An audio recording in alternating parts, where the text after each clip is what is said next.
गौतम बुद्ध की प्रेरणादायक जीवन गाथा।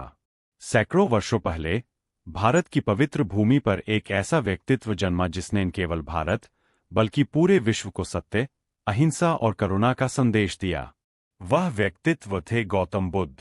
उनका जीवन संघर्ष, आत्मज्ञान और मानवता की सेवा का अनुपम उदाहरण है। उनकी कहानी हमें यह सिखाती है कि सच्चा सुख बाहरी भौतिक वस्तुओं में नहीं बल्कि आंतरिक शांति और ज्ञान में है।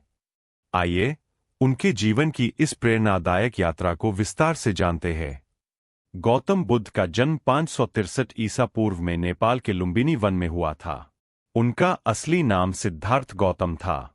उनके पिता राजा शुद्धोधन शाक्य गणराज्य के राजा थे और माता महारानी माया देवी थीं। ऐसा कहा जाता है कि उनकी माता ने एक अद्भुत स्वप्न देखा था जिसमें एक सफेद हाथी उनके गर्भ में प्रवेश कर गया। इस स्वप्न की व्याख्या राज ज्योतिषियों ने यह की कि बालक या तो महान चक्रवर्ती सम्राट बनेगा या फिर एक महान सन्यासी बनकर दुनिया को सत्य का मार्ग दिखाएगा। लेकिन राजा शुद्धोधन अपने पुत्र को एक सन्यासी के रूप में नहीं देखना चाहते थे। उन्होंने सिद्धार्थ को राजमहल में ही हर प्रकार की सुख सुविधा दी और यह सुनिश्चित किया कि वह कभी भी जीवन के कष्टों से परिचित न हो। सिद्धार्थ का पालन पोषण बहुत ही भव्य तरीके से हुआ। उन्होंने शास्त्र, युद्धकला, घुड़सवारी और राजनीति की शिक्षा ली। वे अत्यंत बुद्धिमान, दयालु और शांत स्वभाव के थे। युवावस्था में सिद्धार्थ का विवाह यशोधरा से हुआ और उनके एक पुत्र राहुल का जन्म हुआ। राजा शुद्धोधन को लगा कि अब उनका पुत्र संसार से विमुख नहीं होगा, लेकिन नीति को कुछ और ही मंजूर था। एक दिन जब सिद्धार्थ महल से बाहर निकले तो उन्होंने चार ऐसे दृश्य देखे जिन्होंने उनकी पूरी सोच को बदल दिया। एक वृद्ध व्यक्ति। पहली बार उन्होंने महसूस किया कि हर कोई वृद्ध होता है और यह जीवन का अटल सत्य है। एक बीमार व्यक्ति। यह देखकर उन्हें समझ आया कि मनुष्य को कभी भी बीमारी घेर सकती है। एक मृत शरीर। यह देखकर वे गहरे विचार में पड़ गए कि मृत्यु अवश्यंभावी है। एक सन्यासी, जिसने अपना सब कुछ त्याग कर शांति और मुक्ति की खोज में जीवन समर्पित कर दिया था। इन दृश्यों ने सिद्धार्थ को भीतर से झकझोर कर रख दिया। उन्होंने सोचा कि अगर धन, वैभव और सत्ता भी इस दुख को दूर नहीं कर सकती, तो सच्चा सुख आखिर कहाँ है। एक रात जब पूरा महल गहरी नींद में था, सिद्धार्थ ने अपनी पत्नी और पुत्र को छोड़ दिया और सत्य की खोज में निकल पड़े। यह घटना महाभिनिष्क्रमण के नाम से प्रसिद्ध है। उन्होंने अपना राजसी वस्त्र त्याग दिया और एक सन्यासी का जीवन अपना लिया। सिद्धार्थ ने कई महान गुरुओं से शिक्षा ली और कठोर तपस्या की। वे जंगलों में भटकते रहे, कठिन साधनाएं करते रहे और कई वर्षों तक ज्ञान प्राप्त करने का प्रयास किया।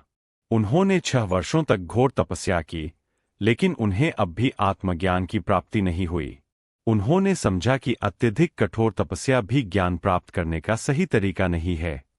सिद्धार्थ ने बोधगया, वर्तमान बिहार, भारत में बोधि वृक्ष के नीचे ध्यान लगाने का निश्चय किया और प्रण किया कि जब तक उन्हें सत्य का ज्ञान प्राप्त नहीं होगा, वे वहां से नहीं उठेंगे। कई दिनों की गहरी साधना के बाद उन्हें निर्वाण, ज्ञान की प्राप्ति हुई और वे गौतम बुद्ध बन गए। उन्हें यह एहसास हुआ कि जीवन का वास्तविक उद्देश्य स्वयं को और संसार को दुखों से मुक्त करना है। आर्य सत्य और अष्टांगिक मार्ग। गौतम बुद्ध ने अपने ज्ञान को 4 आर्य सत्यों के रूप में प्रस्तुत किया। दुहक, जीवन में दुख अवश्यंभावी है। दुहक का कारण, यह तृष्णा, इच्छा और मोह के कारण उत्पन्न होता है। दुहक की समाप्ति, इच्छाओं का त्याग करके दुखों का अंत किया जा सकता है। दुहक से मुक्ति का मार्ग, अष्टांगिक मार्ग का पालन करके मोक्ष प्राप्त किया जा सकता है। अष्टांगिक मार्ग में ये 8 तत्व शामिल है। सम्यक दृष्टि, सही दृष्टिकोण। 2 सम्यक संकल्प, सही संकल्प। 3 सम्यक वाणी, सही भाषण। 4 सम्यक कर्म, सही आचरण। 5 सम्यक आजीविका, सही जीवनयापन। 6 सम्यक प्रयास, सही प्रयास। 7 सम्यक स्मृति, सही ध्यान। 8 सम्यक समाधि, सही एकाग्रता। ज्ञान प्राप्ति के बाद गौतम बुद्ध सारनाथ, वर्तमान उत्तर प्रदेश, पहुंचे और अपने पहले 5 शिष्यों को उपदेश दिया। इस घटना को धर्मचक्र प्रवर्तन कहा जाता है। इसके बाद उन्होंने पूरे भारत में भ्रमण किया और अपने उपदेश दिए। धीरे धीरे उनके अनुयायियों की संख्या बढ़ती गई और बौद्ध धर्म का प्रचार हुआ। गौतम बुद्ध ने राजा प्रजा, अमीर गरीब सभी को समान रूप से शिक्षा दी। उन्होंने समाज में फैले भेदभाव, हिंसा और अज्ञानता का विरोध किया।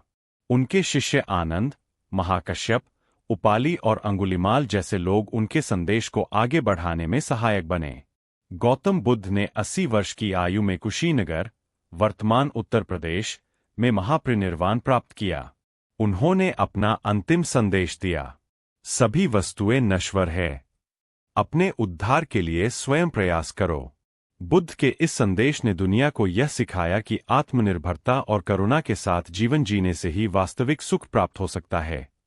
गौतम बुद्ध का जीवन हमें यह सिखाता है कि संसार में दुखों से बचने के लिए हमें अपनी इच्छाओं पर नियंत्रण रखना चाहिए और सत्य व करुणा के मार्ग पर चलना चाहिए। उनका दर्शन न केवल भारत में बल्कि पूरी दुनिया में आज भी लाखों लोगों को प्रेरित करता है। असली शांति बाहरी सुख सुविधाओं में नहीं, बल्कि आत्मज्ञान और सही जीवन